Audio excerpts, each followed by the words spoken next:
الرحمن الرحیم نحمده ونصلی علی رسوله الکریم اما بعد اعوذ باللہ من الشیطان الرجیم ظہر الفساد فی البر والبحر بما کسبت ایدی الناس لیذیقہم بعض الذی عملوا صدق اللہ العظیم۔ بزرگوں اور دوستوں، ماں اور بہنوں، اللہ تعالیٰ اس پوری کائنات کے خالق بھی ہیں، مالک بھی۔ انسان ہی نہیں، جتنی بھی مخلوقات اللہ پاک نے پیدا کی ہے وہ اللہ تعالیٰ کی ملکیت ہے، اور کوئی بھی صانع یعنی کسی چیز کا بنانے والا اپنی بنائی ہوئی چیز کی تباہی اور بربادی برداشت نہیں کرتا۔ کہتے ہیں نا کہ جس چیز کے اوپر انسان کی جان یا مال لگا ہو، اس کی اہمیت، اس کی قدر و قیمت اسے معلوم ہوتی، وہ اس کی حفاظت کے لیے اور اس کی بقا کے لیے ہر ممکن کوشش کرتا ہے۔ تو اللہ تعالیٰ اس پوری کائنات کے بنانے والے، پیدا کرنے والے، سنبھالنے والے اور اس کو باقی رکھنے والے، تو اللہ تعالیٰ کبھی بھی اس بات کو برداشت نہیں کرتا کہ اس کی بنائی ہوئی چیز خراب ہو، تباہ ہو، برباد۔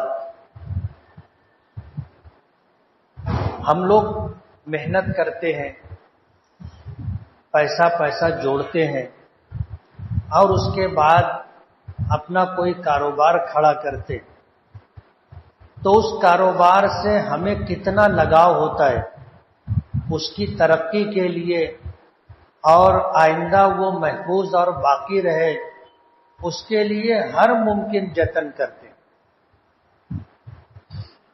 تو اللہ تعالیٰ اس کائنات میں کسی بھی طرح کی خرابی یا تباہی و بربادی آئے، یہ اللہ پاک کی منشا کے خلاف ہے۔ اسی لیے حدیث پاک میں آتا ہے کہ الخلق عیال اللہ، کہ مخلوق اللہ کا کنبہ ہے۔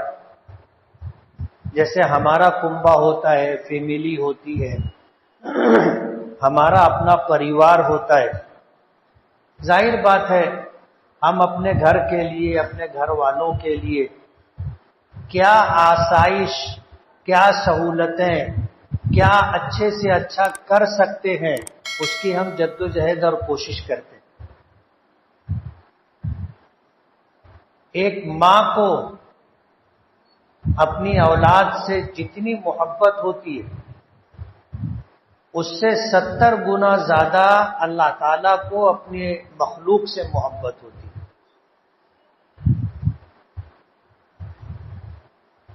اولاد کتنی ہی نالائق کیوں نہ ہو، کسی نہ کسی درجے میں ماں یہ چاہتی ہے کہ یہ پریشان نہ ہو، یہ دکھی نہ ہو۔ ماں ہمیشہ یہ چاہتی ہے کہ میرا بچہ کیسا بھی ہو لیکن اچھی حالت میں رہے۔ حدیث پاک میں آتا ہے کہ غزوہ حنین کا موقع تھا۔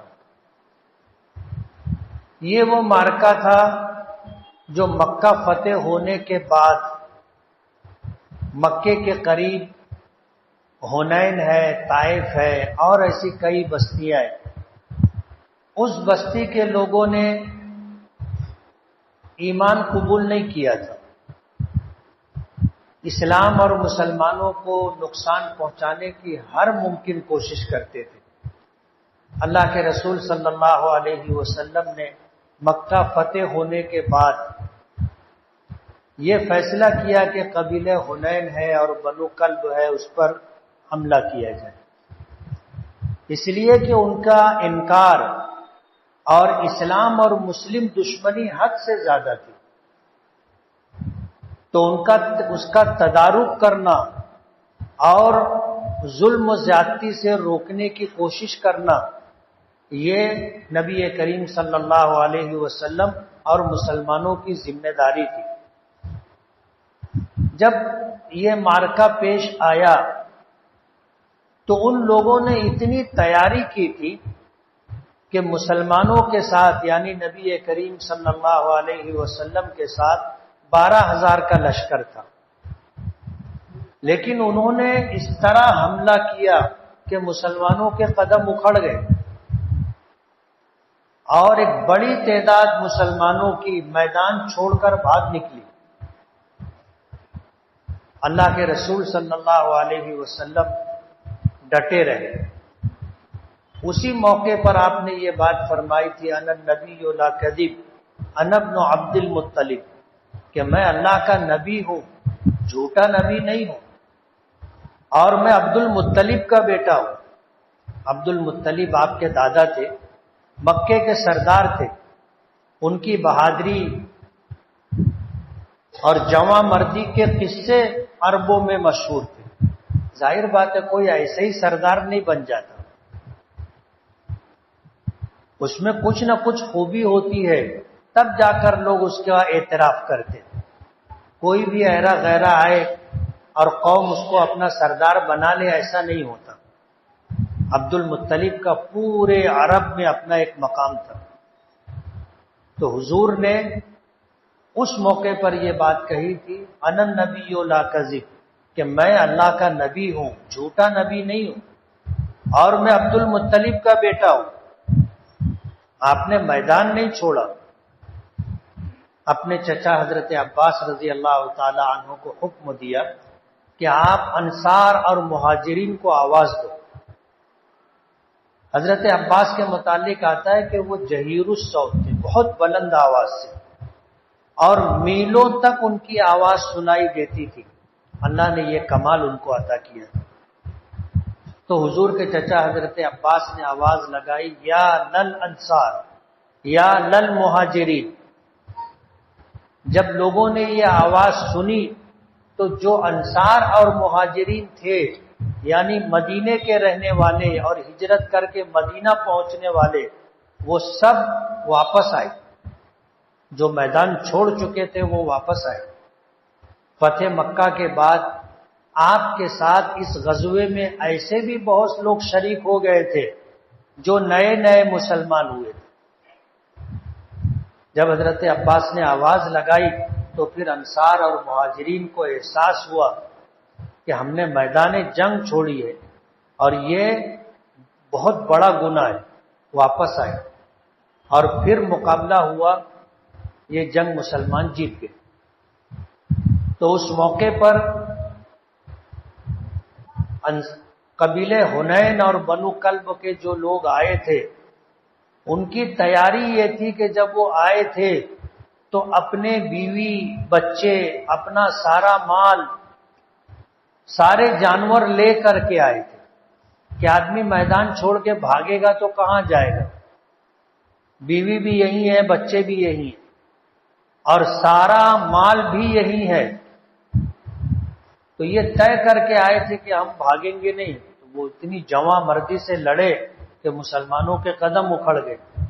بعد میں اللہ نے فتح عطا کی تو بہت بڑا سرمایہ، 40,000 سے زائد بکریاں، 7,000 سے زیادہ اونٹ مال غنیمت میں آیا۔ جو درہم و دینار آئے وہ اس کے علاوہ تھے۔ جب گرفتاریاں شروع ہوئی تو پھر قبیلے کی خواتین کہو، بچے کہو، سبھی گرفتار ہوئے، اس لیے کہ وہ سب لے کر کے آئے تھے۔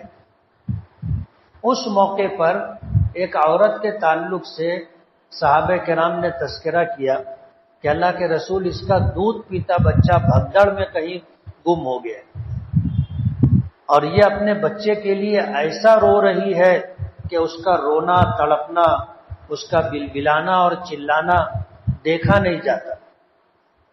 حضور پاک صلی اللہ علیہ وسلم نے حکم دیا کہ اس کے بچے کو تلاش کرو۔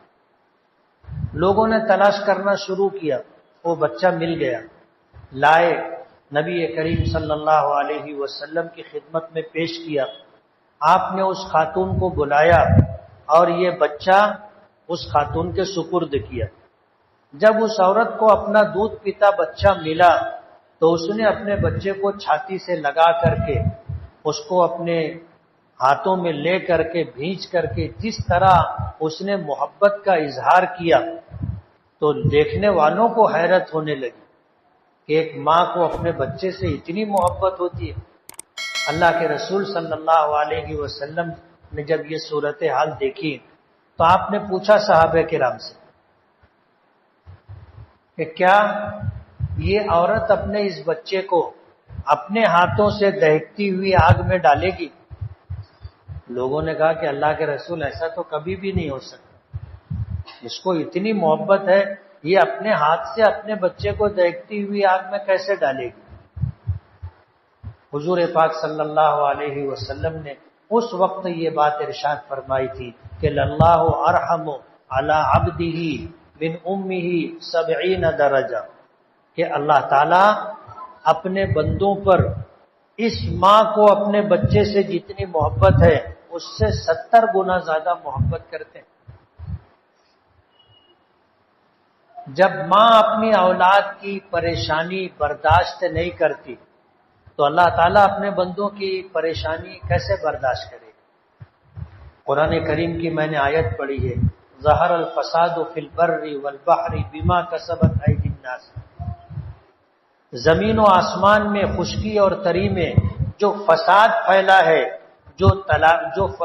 جو نقصانات ہو رہے ہیں اور جو حالات برپا ہیں، چاہے بارش کا نہ ہونا ہو، گھروں پر بلڈوزر کا چلا دینا ہو، اور سالوں کی برسوں کی کمائی کو تباہ و برباد کر دینا ہو، جان کی بربادی، مال کی بربادی، عزت و آبرو کی بربادی۔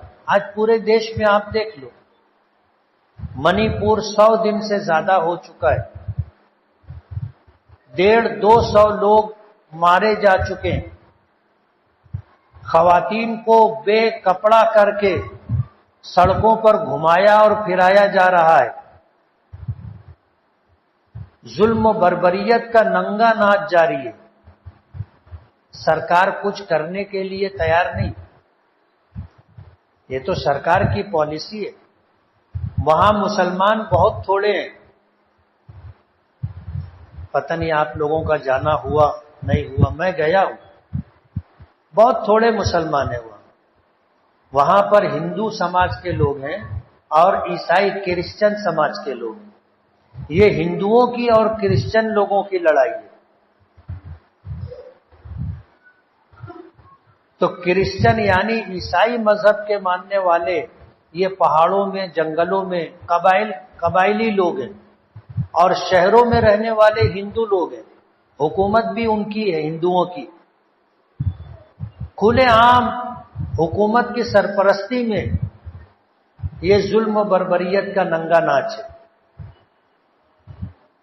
نوح میں ہریانہ ہے، یو پی کے بعض علاقے ہیں، مسلمانوں پر کھلے عام بلڈوزر چلایا جا رہا ہے، کوئی قانون کی پاسداری کرنے والا نہیں۔ آج کے اخبار میں آپ نے پڑھا ہوگا، پولیس نے انکاؤنٹر میں 183 لوگوں کو مارا ہے، سپریم کورٹ نے اس کی رپورٹ طلب کی کہ 183 لوگوں کا جو انکاؤنٹر ہوا ہے، جن کو پولیس نے گولی مار کر مار دیا، ان کی رپورٹ مانگی۔ آج ملک کے حالات انتہائی سنگین ہیں، آپ لوگوں کو پتہ نہیں ہوگا، لیکن ہمارے مہاراشٹر کے مالیگاؤں، ناسک ضلع کے حالات اچھے نہیں ہیں۔ ہم لوگ مالیگاؤں میں بڑی تعداد میں ہیں، اس لیے ہمیں آس پاس کی گرد و پیش کی ہمیں خبر نہیں۔ میں ڈرانا نہیں چاہتا، بتانا چاہتا ہوں۔ حالات ایسے ہیں کہ آپ گھومنے پھرنے کے لیے فلاں جگہ آبشار ہے، فلاں جگہ ڈیم ہے، فلاں جگہ تالاب ہے، فلاں جگہ ہل اسٹیشن ہے، فلاں جگہ کسی بزرگوں کا مزار ہے، جس کو دیکھو گھر والوں کو رکشے میں بٹھایا، کھانا پکایا، لے کر کے وہاں پہنچ گئے. یہ سلسلہ بند ہونا چاہیے. ٹیبل سیٹ، چوبل سیٹ ہمارے بچے کہیں بھی نکل جاتے. ان کا پلان ہے ہمارے بچے جائیں گے مار کھائیں گے. خدا نہ کرے ہماری بہنیں بیٹیاں جائیں گی، کبھی اگر بے آبرو ہوئی تو ہم لوگ کیا کریں گے؟ آنے والے دنوں میں الیکشن ہے. اس الیکشن کے پیش نظر آج کی موجودہ حکومت اس بات کو محسوس کر رہی ہے کہ اس 9 سال کے عرصے میں ان کی کارکردگی کی بنیاد پر نفرت کا ماحول، فرقہ پرستی کا ماحول بنا دینے کی وجہ سے آج ہم بھی محفوظ نہیں ہیں، وہ بھی محفوظ نہیں. ہمارا حال تو ایسا ہے کہ ہم کو فکر ہی نہیں رہتی نا، ہم کو اپنے نقصان کا احساس بھی نہیں رہتا. ہم بولتے ہوگا دیکھا جائے گا. یہ ایک اعتبار سے اچھا بھی ہے کہ ہم لوگ ڈرتے نہیں. ہمارے دو یہ ہمارا حال نہیں. ہمارے یہاں الحمدللہ اللہ کی عطا و بخشش سے 2 5 7 بچے رہتے، 10 بچے رہتے. ایک آدھ دو اگر گئے بھی تو ہمارا گھر بسا رہتا ہے. سامنے والوں کے پاس تو ایک ہی رہتا نا، بہت ہوئے تو 2 رہتے. ان کے 1 یا 2 گئے تو ان کا خاندان ہی ختم ہو جاتا. تو وہ ہم سے زیادہ ڈرتے ہیں، اور ظاہر بات ہے مسلمان ڈرتا نہیں. اور خدا نہ خواستہ اگر حالات آئے تو مار کے مرتا ہے، ایسے ہی نہیں مرتا. یہ بات سمجھتے ہیں وہ. تو ڈر کا جو ماحول ہے، ملک میں جو حالات گورنمنٹ بنا رہی ہے وہ ایسے ہی حالات ہیں کہ ہماری جان پر بھی آ سکتی ہے، مال پر بھی آ سکتی ہے، عزت و آبرو پر بھی آ سکتی ہے. گورنمنٹ کی جو اپنی رپورٹ ہے انہیں یہ پتا ہے کہ حکومت کے پیروں کے نیچے سے زمین سرک رہی. بے روزگاری، مہنگائی اور بھائی چارگی کا جو ماحول تھا وہ ختم ہو گیا. مہنگائی سر چڑھ کے بول رہی، بے روزگاری سر چڑھ کر کے بول رہی. ہمارا حال تو یہ تھا کہ ہم کو پہلے بھی نوکری نہیں ملتی تھی، آج نہیں ملی تو کیا فرق پڑا. مہنگائی اگر ہے تو صرف ہمارے لیے نہیں ہے. دودھ کا بھاؤ اگر 80 روپیہ لیٹر ہے پیور دودھ کا تو ان کے لیے بھی ہے نا. گیہوں، دال، چاول، سبزی اگر مہنگی ہے تو ان کے لیے بھی ہے. وہ کہتے ہیں کہ تم 20%، ہم 80%. تو ظاہر بات ہے ان کے 80% کو بھی یہ مہنگائی جھیلنی پڑ رہی ہے. سب کے گھر کا بجٹ بگڑ گیا. ظاہر بات ہے زندہ باد مردہ باد سے آدمی کتنے دن گھر چلائے گا؟ اس سے تو گھر چلتا نہیں. تو ایک عام سا ماحول ہے، نفرت کا ماحول، فرقہ پرستی کا ماحول. اور غیروں کے نشانے پر ایک مسلمان. حضور پاک صلی اللہ علیہ وسلم نے فرمایا ہے کہ الکفر ملت واحدہ، کہ پورا کفر ہو، چاہے پھر وہ ہندو ہو، عیسائی ہو، یہودی ہو، کرسچن ہو، اور بھی کسی سماج کے ماننے والے، جب اسلام کی بات آتی ہے تو وہ سب ایک ہو جاتے ہیں. تو ٹارگٹ ہم ہیں.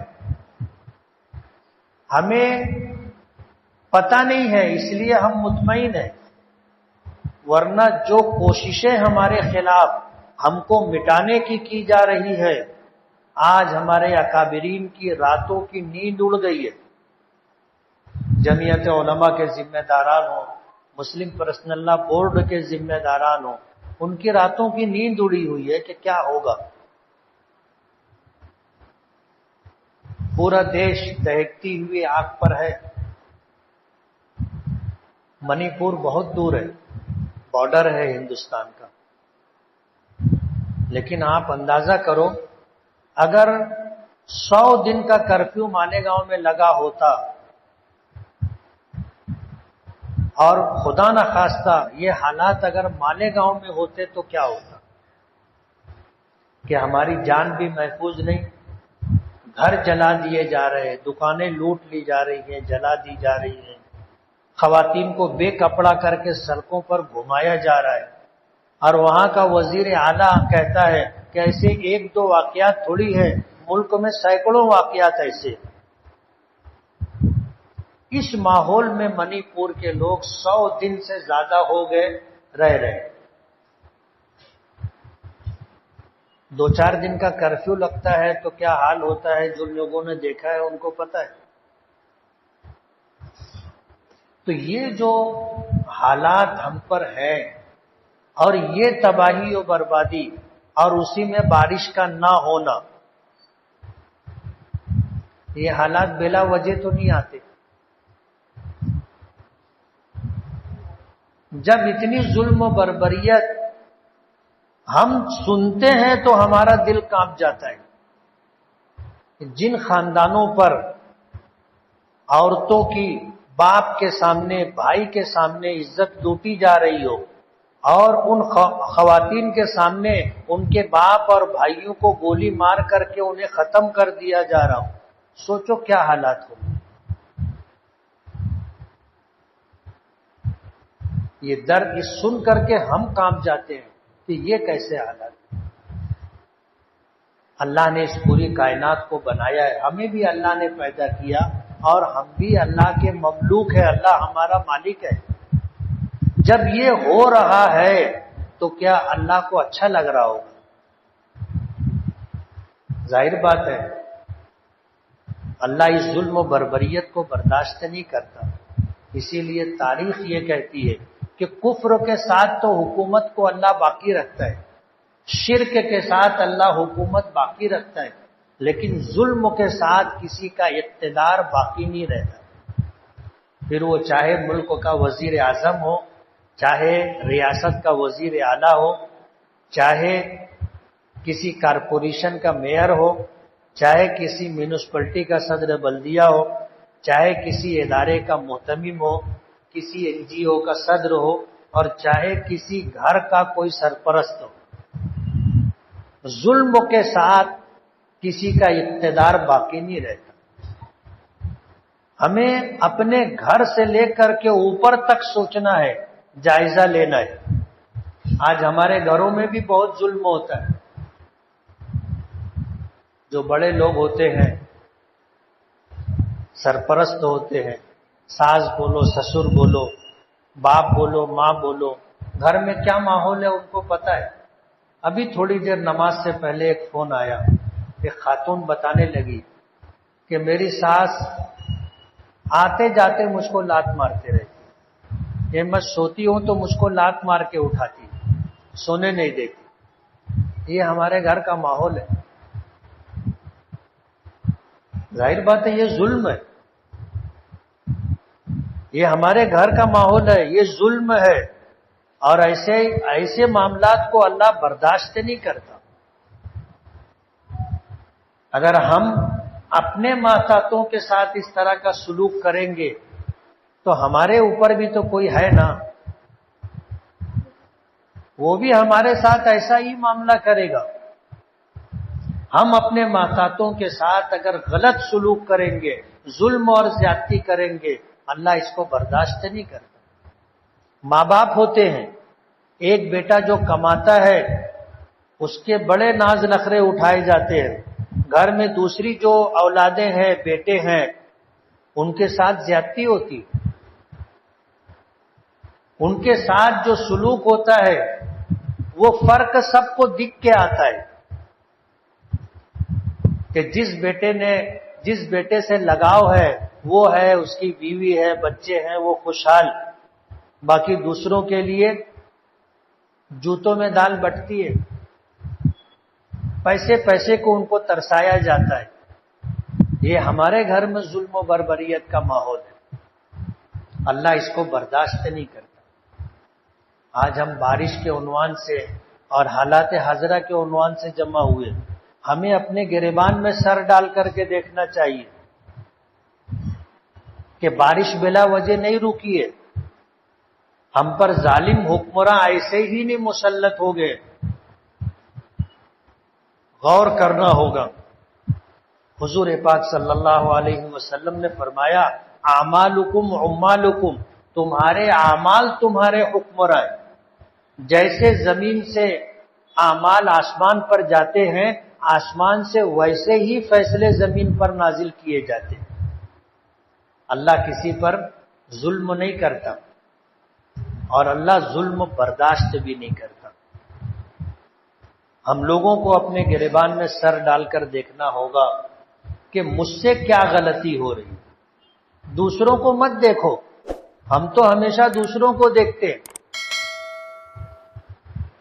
حدیث پاک میں آتا ہے اللہ کے رسول صلی اللہ علیہ وسلم نے فرمایا الانصاف من نفسک، سب سے پہلے انصاف اپنے آپ کے ساتھ کرنا چاہیے۔ ہم گناہ کرتے ہیں، اپنے آپ کو بہت اچھا سمجھتے ہیں، دوسرا آدمی گناہ کرتا ہے تو ہم لوگ بولتے ہیں یہ سنو، بولے وہ چوری کرا تھا، چوری تو میں بھی کرتا نا، بولے وہ جوا کھیلتا ہے، میرے گھر میں بھی لوگ جوا کھیلتے ہیں۔ یعنی میں میرے گھر کی بات نہیں کر رہا، اپنے سب کی۔ ہمارے گھر میں اگر گنہگار ہے تو کوئی بات نہیں، دوسرا کوئی اگر کرے تو وہ چرچے کا موضوع بن جاتا۔ 3-4 دن پہلے کی بات ہے، ایک آدمی کا لڑکا جو ہے وہ گانجا بھی بیچتا، نشہ اور چیزیں سب بیچتا۔ پولیس اس کو لے گئی، وہ میرے پاس آیا، آ کر کے بولنے لگا میرا لڑکا ایسا ہے، ہزاروں میں ایک ہے۔ بولا کیا نام ہے تیرے لڑکے کا؟ وہ نام بتایا۔ بولا تیرا لڑکا تو گانجا بیچتا ہے، تیرا لڑکا تو سب کتا گولی بیچتا ہے، ساری نشہ اور چیزیں بیچتا ہے، اور تو آ کر تیرے لڑکے کی تعریف کر رہا ہے۔ بولا تیرا لڑکا تو نامور آدمی ہے، جس کو نہیں معلوم ہوگا نہیں معلوم ہوگا۔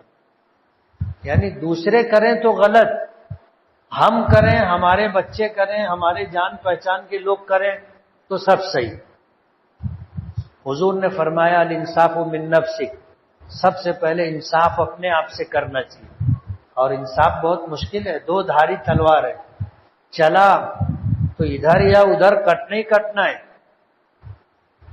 برسوں پہلے آزاد نگر پولیس اسٹیشن سے مجھ کو فون آیا، کہنے لگے کہ ایک چور پکڑا گیا ہے، اور وہ بول رہا ہے میں مفتی صاحب کا بھانجا ہوں۔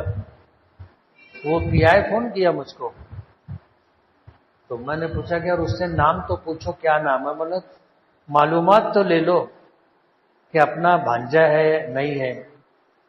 وہ نام بتایا تو میں نے دور تک دیکھا کہ یار سگی بہن جان دو، رشتے میں کوئی بہن ہوگی اس کا لڑکا ہوگا، تو کوئی نہیں تھا۔ میں اللہ کا شکر ادا کیا، میں نے کہا الحمدللہ۔ تو میں نے وہ پی آئی کو کہا، میں نے کہا صاحب اگر چور پکڑا جاتا ہے تو اس کو کتنا مارتے آپ؟ بولو اس سے ڈبل مارنا، اگر 10 پٹا مارتے ہوں نا تو 20 پٹا مارنا۔ ظاہر بات ہے میرا بھانجا ہے اور اس کی وجہ سے پورا خاندان بدنام ہوگا، بولو ڈبل مارنا اس کو۔ تو وہ بھی حیران ہو گیا۔ میں نے کہا میرا بھانجا ہے، وہ چوری کرے تو میری بدنامی ہے، اس کو ڈبل مارو۔ ایک مچھلی پورے تالاب کو گندا کر دیتی۔ الانصاف من نفسک، سب سے پہلے انصاف اپنی ذات سے کرنا چاہیے۔ دوسروں کا گناہ دکھتا ہے، اپنا گناہ چھپایا جاتا ہے، اس لیے دوسروں کا گریبان جھانکے، اس سے بہتر ہے کہ آپ اپنا گریبان دیکھو نا، اپنے گھر کا ماحول دیکھو، اپنے بیوی بچوں کو دیکھو، خود بھی دیندار بنو، یعنی واقعی دیندار بنو، اپنے گھرانے کو بھی دیندار بناؤ، نمائشی نیکی نہیں، واقعی ہمارے گھر میں دینداری رہنا چاہیے۔ آج ضرورت اس بات کی، اللہ تعالیٰ نے بلا وجہ بارش نہیں روکی، زمین سے جیسے اعمال آسمان پر جاتے ہیں، اللہ پاک کی طرف سے ویسے ہی فیصلے زمین پر آتے ہیں۔ اس لیے اگر بارش رکی ہے، بد امنی کا ماحول ہے، جان مال عزت و آبرو اگر خطرے میں ہے تو بلا وجہ نہیں۔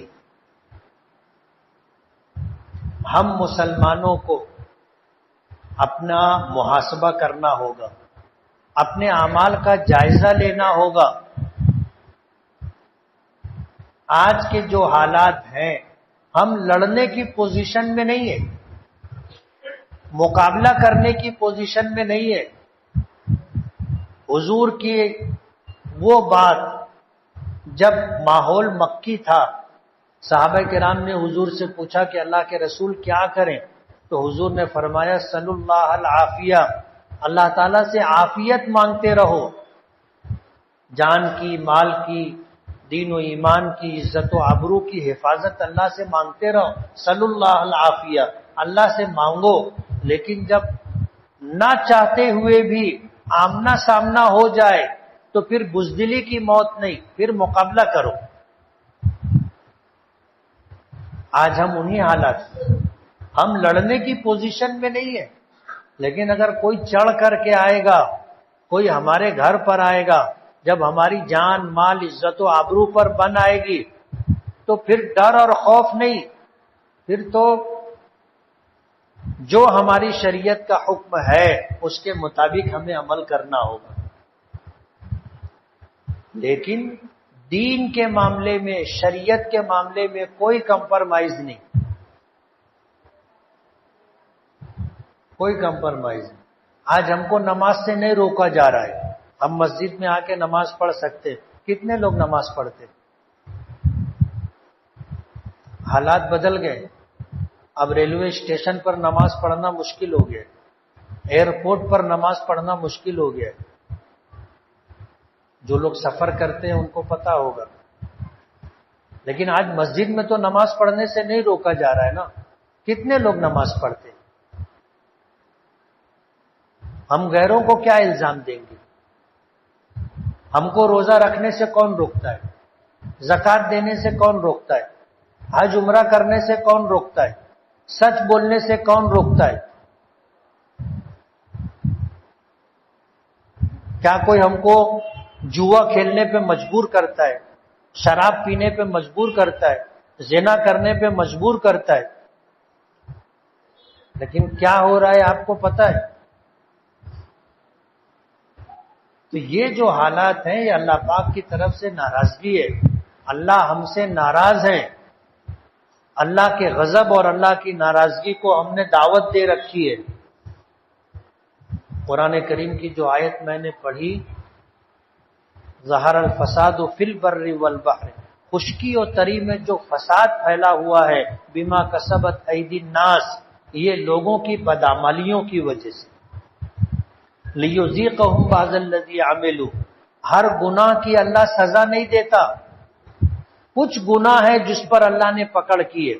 اگر تمام نافرمانی اور گناہوں پر اللہ پکڑ کرنے لگے اور سزا دینے لگے تو جینا مشکل ہو جائے گا، گھر سے نکلنا مشکل ہو جائے گا۔ تو کسی اور کو الزام دینا ہماری شریعت کا مزاج نہیں ہے۔ ہمیں اپنے گریبان میں سر ڈال کر دیکھنا چاہیے۔ ملک کے موجودہ حالات میں ہمارا طرز عمل بہت مؤثر ہے، اور ہمارے ہی کاموں کی وجہ سے یا تو ہم کو بھلائی نصیب ہوگی یا ہمیں نقصانات سے دوچار ہونا پڑے گا۔ مالیگاؤں کے لوگوں کو خاص طور پر میں کہوں گا کہ قرب و جوار میں ادھر ادھر ڈبل ٹیبل چوبل سیٹ جانے سے پرہیز کریں۔ دیہاتوں میں جانا، لوگوں کے کھیتوں میں گھس جانا اور ہل اسٹیشنوں پر جانا، بزرگان دین کے مزارات پر جانا، آج لوگوں نے ٹارگٹ کر رکھا ہے، آپ جاؤ گے مار کھاؤ گے۔ آج کی رپورٹ میں آپ کو دے رہا ہوں، یہ سازش قرب و جوار میں ہے۔ کچھ لوگوں نے بتایا کہ گھر کے لوگوں کو رکشے میں بھر کے کھانے کا سامان لے کے پہنچ گئے ایک جگہ، وہاں پر جو ہے ہندو تنظیموں کے لڑکوں نے گھیر لیا، بڑی مشکل سے بیچ بچاؤ کر کے ان کو وہاں سے واپس کیا گیا کہ تم لوگ نکلو یہاں سے، مالیگاؤں کے لوگ۔ اور خدا نخواستہ اگر ان کو مارا جاتا، عورتوں کے ساتھ بدسلوکی ہوتی تو کیا ہوتا؟ میں ڈرا نہیں رہا ہوں، احتیاط، حالات کے پیش نظر یہ احتیاط تقاضا ہے۔ ہمیں یہ بھی دیکھنا ہے، اپنی دینی زندگی بھی دیکھنا ہے، اپنا بھی جائزہ لینا ہے، اپنے گھر والوں کا بھی خیال رکھنا ہے۔ یہ ہم کریں گے اور اللہ کو راضی کریں گے، حالات بدل جائیں گے۔ حالات کب بدلیں گے؟ جب زمین سے اچھے اعمال اللہ کی بارگاہ میں جائیں گے تو اللہ پاک کی طرف سے اچھے فیصلے نازل ہوں گے۔ حدیث پاک میں آتا ہے ان قلوب عباد اللہ بین اصبعی الرحمن یقلبها کیف یشاء، کہ بندوں کے دل اللہ پاک کی دو انگلیوں کے درمیان، یعنی اللہ کے قبضہ قدرت میں ہے۔ اللہ جس طرف چاہیں گے اس طرف دل کو پھیر دیں گے۔ آج جو لوگ ظلم کر رہے ہیں اللہ دل پھیر دے گا، ان کو ہم سے ہمدردی اور محبت ہو جائے گی۔ اللہ کو راضی کرنا ضروری ہے۔ اس کائنات میں کس کی چلتی ہے؟ اللہ کی چلتی ہے۔ کس کا فیصلہ نافذ ہوتا ہے؟ اللہ کا فیصلہ نافذ ہوتا ہے۔ اپنے آپ کو بدلنے کی ضرورت ہے۔ اگر ہم نے اپنے آپ کو نہیں بدلا، کوئی آپ کے کام نہیں آئے گا، لکھ کے رکھ لینا۔